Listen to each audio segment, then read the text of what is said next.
Signal color Case Keenum do battle with Patrick Mahomes and the Kansas City Chiefs. I'll be back with you again with scores around the league at halftime. But kickoff right around the corner. And standing by to call the action, here are Brandon Gaudin and Charles Davis. All right, Coach, from one of the loudest venues in the NFL, there's a look at Arrowhead Stadium here in Kansas City. A few short moments ago, these two teams made their way out of the Arrowhead Stadium tunnels, and the noise level in this place was just about off the charts. They're set for football as the Chiefs get set to do battle with the Denver Broncos. Hello again, everybody. Alongside Charles Davis, I'm Brandon Gaudin. And Charles, we look at this Chiefs ball club. They were winners last time out, so they'll be looking, Charles, to make it 2 in a row. And what I enjoyed when I watched their game tape and their victory last week is they put it together in every phase. Good offense, good defense, and some key plays on special teams. Let's see if they can get that second win in a row. Meanwhile, for the visiting Broncos, we're in October now, so everybody...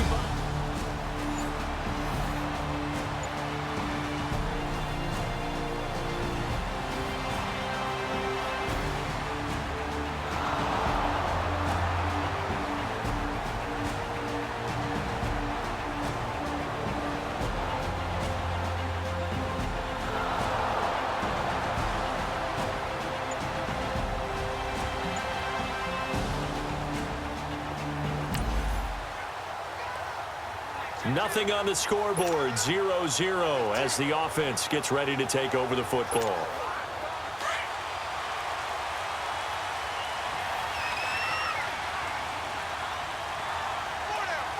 Here we go now.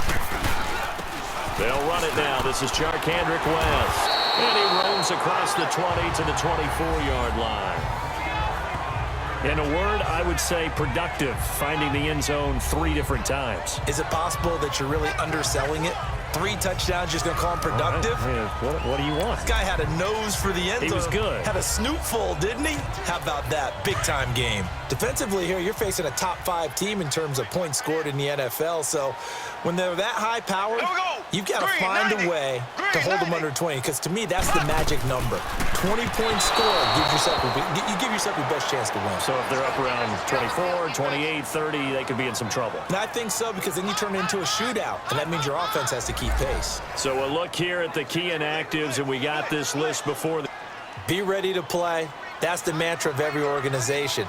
The key is having guys on the roster who are capable of filling in and playing at a high level. That's when you know you've drafted well, scouted free agents well, and stocked your team just the way you're supposed to. It's a gain of 4, and it gets him the first. That throw's not going to get them a whole lot, but that really didn't matter, did it? They got what they needed on that throw. Picked up the first down, and I'm going cliche here. Game of inches, partner. Absolutely. And you talked to me a lot about opening drives, how key those are to set the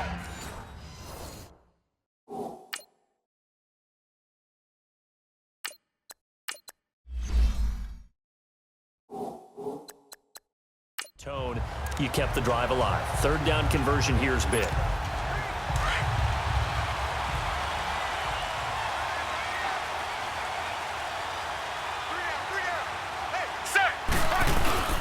They'll run it with West, and he'll get about 4 across the 30 to the 32. I call that play a success. A nice inside run sets up a very manageable 2nd down, a very solid gain on that play.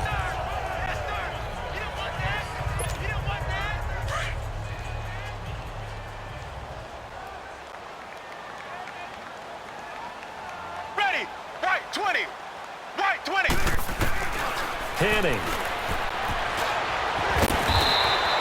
He'll wind up getting 4 there on his own, but it will leave him now with a 3rd down situation.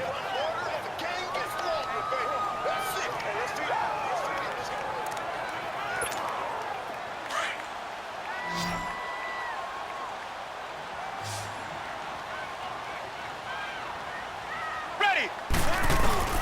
On 3rd down, that's West, and he's taken down at the 43, but not before picking up the first.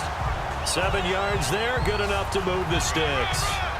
I don't know about you, but that almost felt like old-time football there. 3rd and 2 is not necessarily just a running down anymore. A lot of times they want to throw the ball. They went back to the roots and powered forward and got the first down.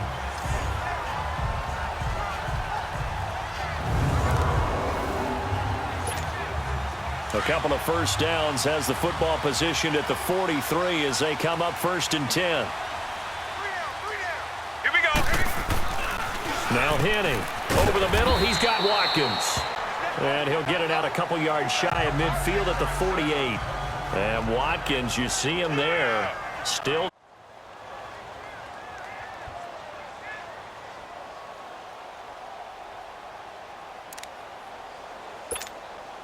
Second and 5 after the 5-yard completion on first down.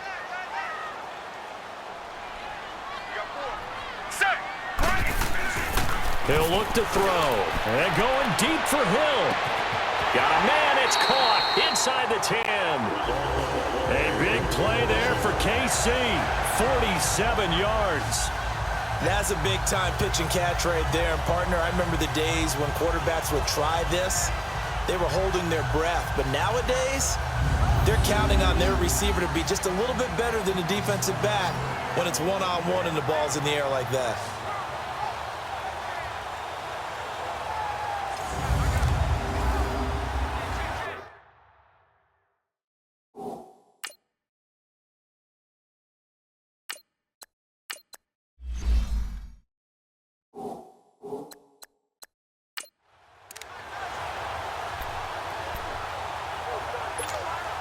A first trip to the red zone for KC. They've got it 1st and goal at the 6. They'll try and run. This is Williams. He gets him a little bit closer. He takes it from the 6 inside the 5 to the 4. Be interesting to see now what they do offensively down near the goal line after not much there that time. As the offensive play caller, that may change your sequence now. Instead of coming right back with a running play, you may have to go to the air. They'll give it to him up the middle. And he's going to bowl his way into the end zone for a Chiefs touchdown. Charkandrick West with touchdown number 7 on the year. And the Chiefs are going to take a first-quarter lead. We got a little bit of everything on that run. Offensive line creating some space, but how about the guy running behind his pads into the end zone? What does that mean when a guy says running behind his pad? It means that he's going to